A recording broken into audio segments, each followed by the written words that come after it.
What is up, you guys? Welcome back to my channel, and if you're new here, just welcome. My name is Gemma Jade, but today we are going to be discussing signs of demonic entities and demonic possession.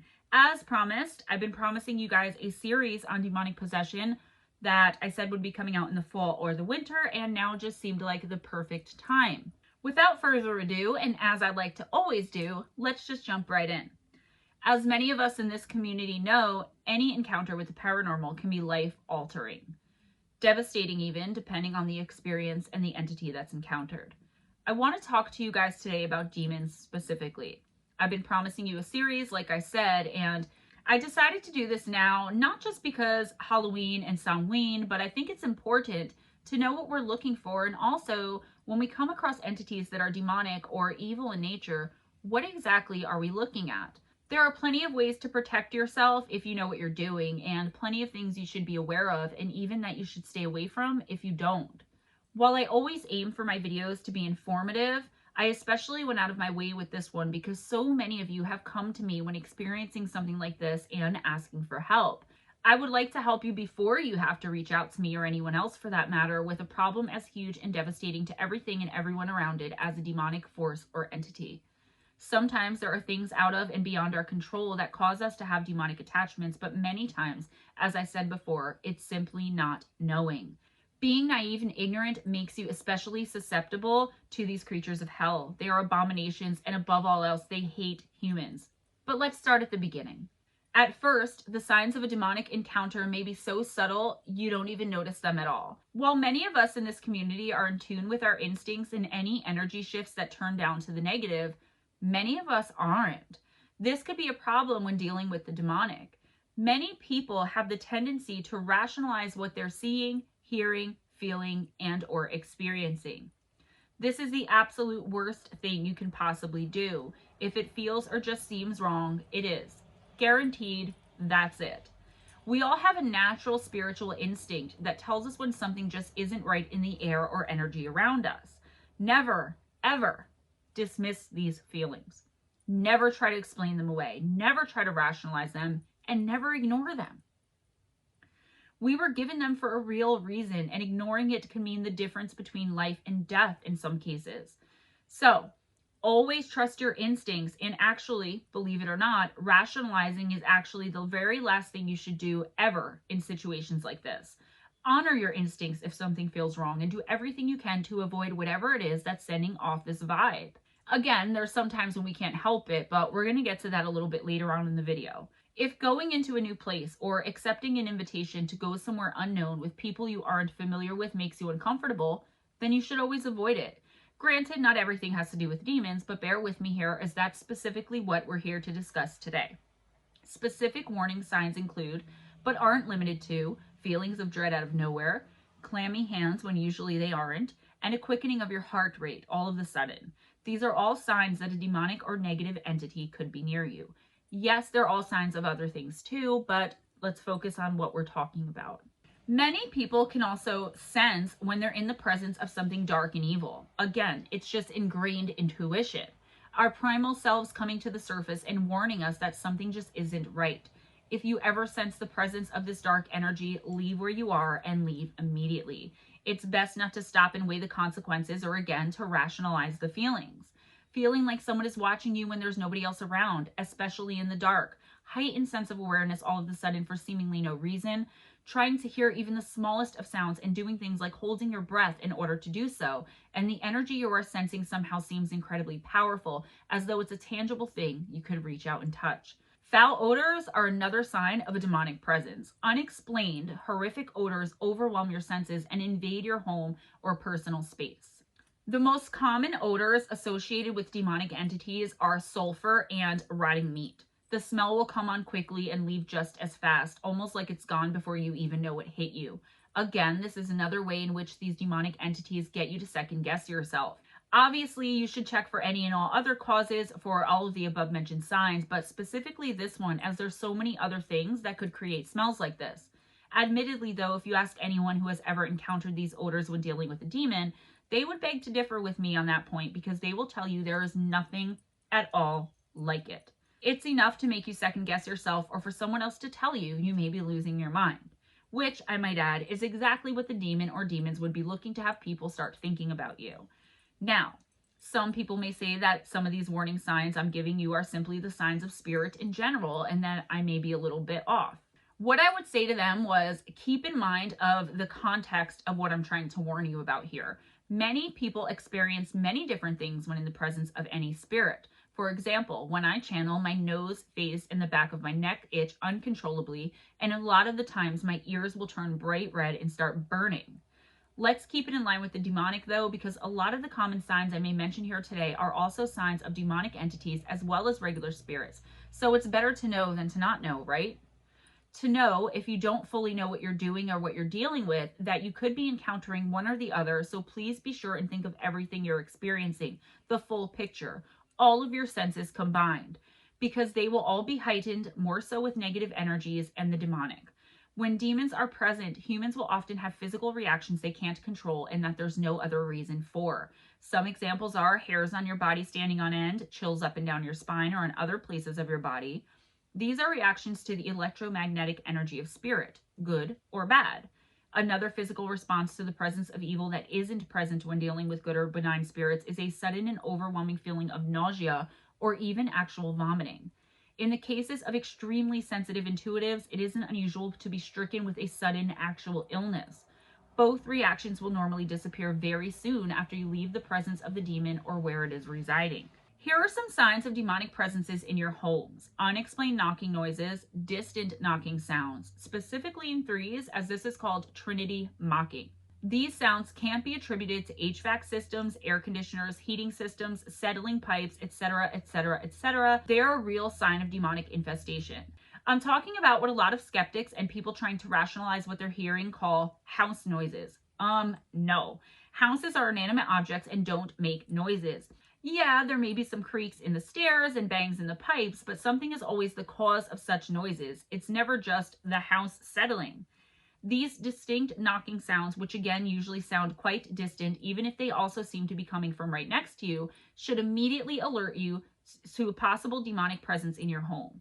More often than not, this knocking will occur from 12 midnight to 3 or 4 a.m., with the loudest and most likely combined with other signs, possibly all of the signs taking place between 3 and 4 a.m. A disembodied growling sound should definitely make you take notice as to what's going on around you, especially if it's threatening or menacing. I'm not talking about a growl any kind of domestic animal makes, and if it were to be a wild animal, why would it be in your home in the first place? Also, these growls are usually guttural and low, primal, and just give off the sense of evil and something not of this world. Many people report the sound vibrates literally in their chest and in their bodies. Your first reaction to this audible sign may be denial, but chances are terror will almost immediately grip you, and you will start to realize the likely source of the sound.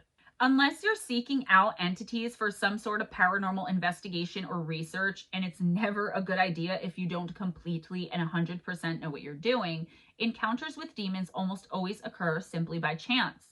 They're unwanted and unexpected, and again, unless you're actively seeking out a demon. In that case, well, good luck to you. But for those of us who want to try and avoid these experiences at all costs, pay close attention. This is where I talk to you about how sometimes it's completely not your fault. Many people, believe it or not, do practice Satan worship and want and try to summon one demonic entity or another for whatever their purposes may be at the time. There have been more reports than I could even begin to count, let alone name, where some poor soul unknowingly moves into a house thinking they've scored their absolute dream home in the deal of a lifetime, only to realize later on that someone had summoned a demon there in the past. Someone who was there before them intentionally opened up a portal and invited a demon inside the home. There's usually no immediate way to tell if the home you're in has a portal or if it's still open or not. This is where things get even scarier though. You may not even be able to tell there were any rituals done there before either. I mean, it isn't completely out of a horror movie where there is blood all over the walls or the carcasses of sacrificed animals laying all over the place. It's much more subtle than that. It's actually meant to be much more subtle than that. Once a demon is invited to take up residence in a home, it can trap any other spirits there, and also, it takes its power very seriously. It also figures this is going to be its home from then on out and takes that very seriously as well. Therefore, why would it want you to be able to see what has allowed it to come through? Oftentimes, the symbols are hidden and only detectable under a black light. You could look right at it and not even see it. It would literally be invisible, and this is usually how the symbols are drawn. There could be symbols written in blood that have been cleaned up and could only be uncovered by someone with knowledge of how to use luminol or some expert forensic person. You could also find yourself inside a home with a vortex or energy portal. These things aren't exclusive to demons either, and all types of ghosts, spirits, demonic entities, and even negative energies could be passing to and fro using the portals. Normally, unlike with demons most of the time, moving away from the place with the vortex or portal will usually stop all these other issues. For you anyway. Good luck if you own the home with selling it. If you decide to be honest, that is. And then again, many people wouldn't believe you if you tried to tell them, so never mind, and what would be the point? Now, as we all probably know, a demon's mission is to torture our very souls. Usually, it's not picky at all about which humans it tortures and latches onto either. I've gotten a lot of messages about this, mainly from well-meaning Christian friends warning me that I was opening some sort of portal or inviting in something demonic or negative just by using oracle cards. I was even accused of necromancy. I guess I could be doing this if I didn't know what I was doing. Even tarot cards, when not used correctly, could be just as dangerous as we all can probably agree a Ouija board is. Misuse of divination tools is a very frequently reported reason for demonic infestations, possessions, and/or attachments. If you are spiritually unaware and uneducated in whatever method you are trying to channel with, there are so many traps you could innocently fall into. Conducting seances, channeling, and of course, the aforementioned Ouija boards are very common in calling forth demonic entities unintentionally. Demonic entities and demonic forces are hard enough to get rid of, and so much more so when you've invited it, even if you've done so completely by accident. There are rules for these types of things a regular person out looking for nothing more than a good scare wouldn't necessarily be aware of. Literally, any type of divination could be misused by demons and their hell minions. They literally roam around just searching for people inexperienced in the ways of self-protection. Whatever divination tool you choose to experiment with, you could be lulled into a false sense of security. Listen, how many tales have you heard about some poor unfortunate soul who was playing Ouija at a party or something, who thought they were contacting their deceased dear old granny and continued contacting grandma for months until one day the allegedly kind old deceased grandmother turned on the person, perhaps even possessing them full blown. Here's the thing. While most of these stories on the internet are nonsense and are just people taking advantage of an opportunity for a good scare and perhaps a lot of views, there is some truth to this. It comes from somewhere real.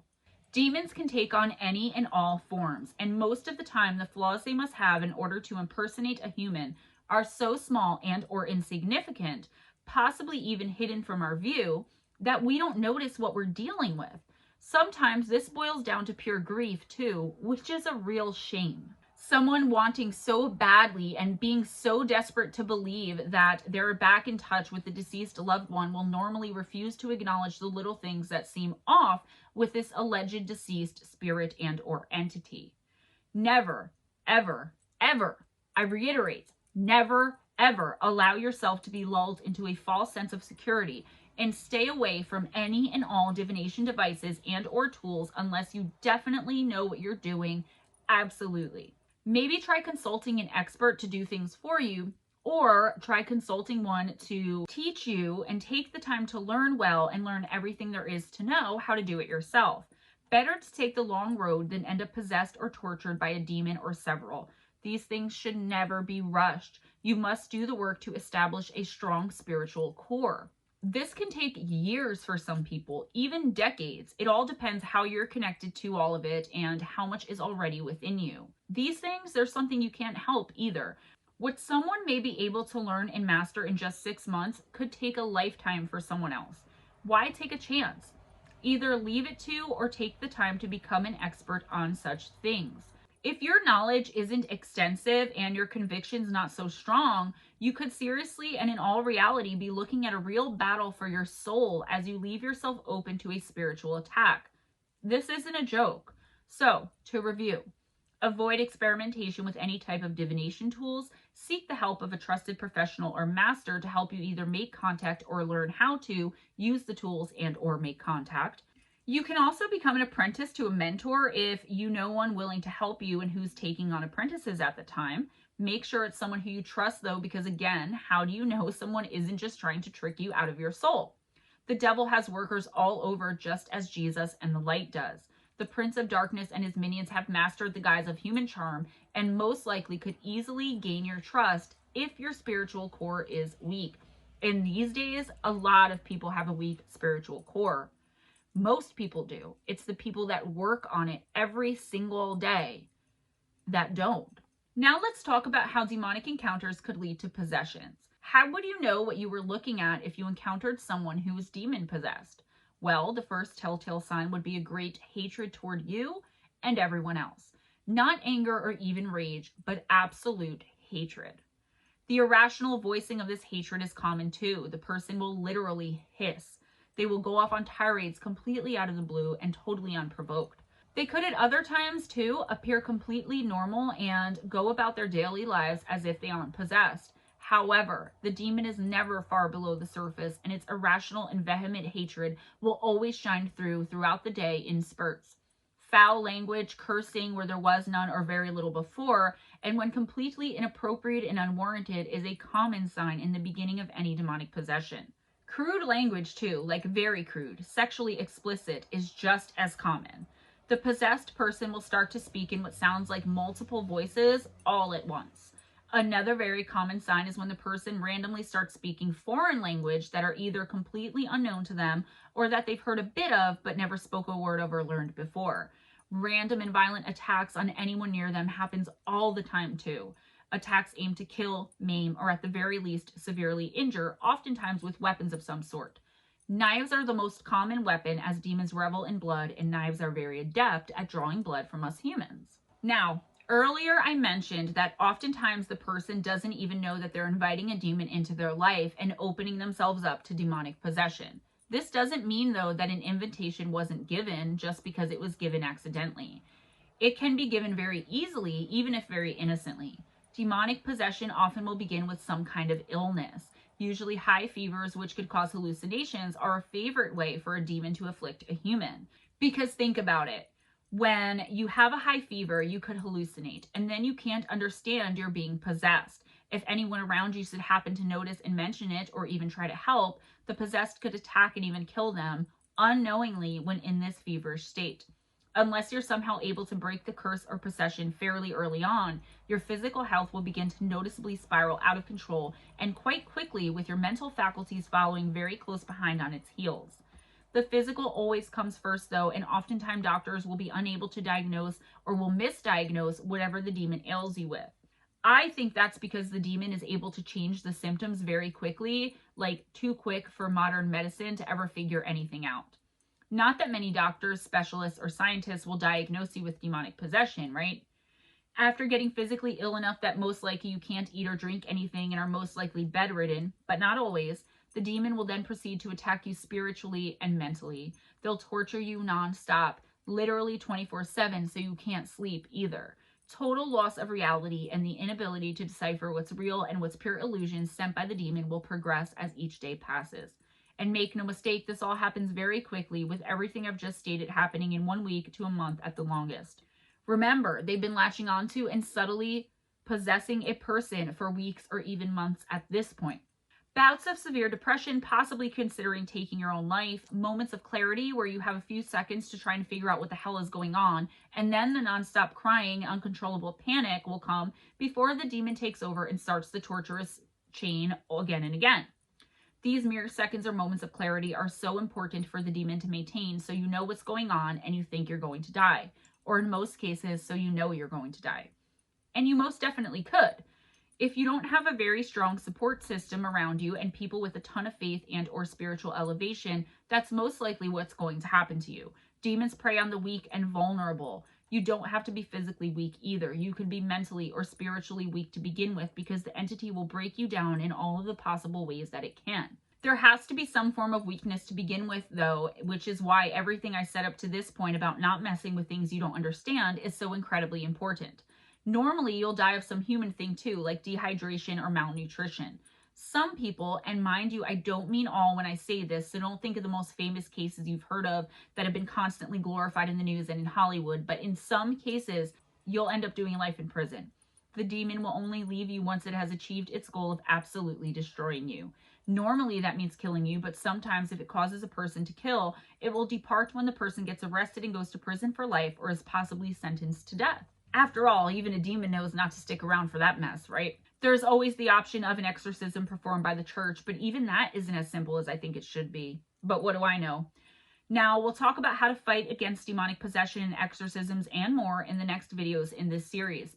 I won't leave you all hanging for long though, I promise, so don't worry. My research is always extensive and I can't wait to share it with you all and see what you think. And that, my friends, is all for today. Please be sure to give this video a big thumbs up if you enjoyed this video, if you enjoyed spending this time with me. My likes are getting down again, folks. There are nothing compared to my views, and I don't understand it. So please be sure and like this video. Subscribe if you haven't already, and if you are subscribed, please go on and hit the notification bell to make sure you are notified. A lot of you are saying you're not getting your notifications. Spread the love by sharing this video. I just want to take a minute to welcome the so many new subscribers that I've gained over the past couple of weeks. That is so incredibly awesome. And also, of course, all of my tribe and everyone who's been here with me from the very beginning and moving right on through. I love and appreciate every single one of you so much.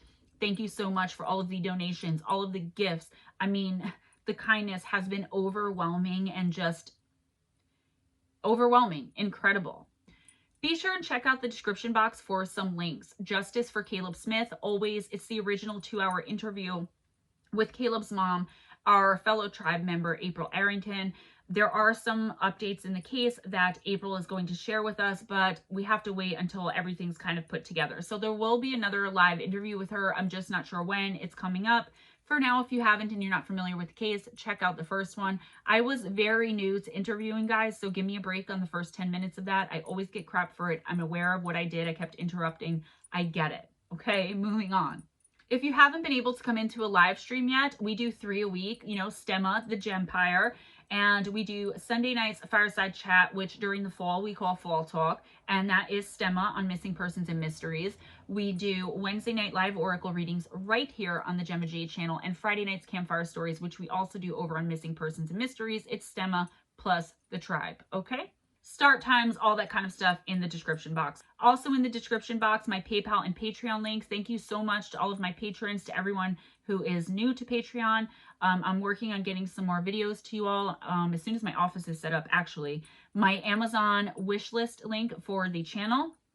Totally appreciate you guys checking that out. And last but not least, in the description box, you will find the links for the Kindle edition and paperback version of my book, Missing the Fae Theory by Gemma Jade, on Amazon if you want to purchase it. Thank you so much to everyone who's purchased it already. The response to that has been absolutely overwhelming as well. Like, my heart is just like ready to explode with the love and just support you guys have been giving me through this whole process, through everything. Thank you for everyone who checked out Spaced Out Radio, everyone who came from Spaced Out Radio. Dave Scott is a gentleman and a scholar. Absolutely. If you have any experiences with the supernatural and or paranormal and want them to be a part of my Listener Encounters series, please email me at GemmaJadParanormal@gmail.com. If you want a personal oracle reading that I do for free with gift links in the description box, if you're able to give one. If not, don't worry about it. You can also email me at GemmaJadParanormal@gmail.com. Guys, until next time, be kind to yourself, be kind to each other. Okay, smile at a stranger, always go in grace. Have your best day, have your best night, and I will see you next time. Mwah. Bye-bye.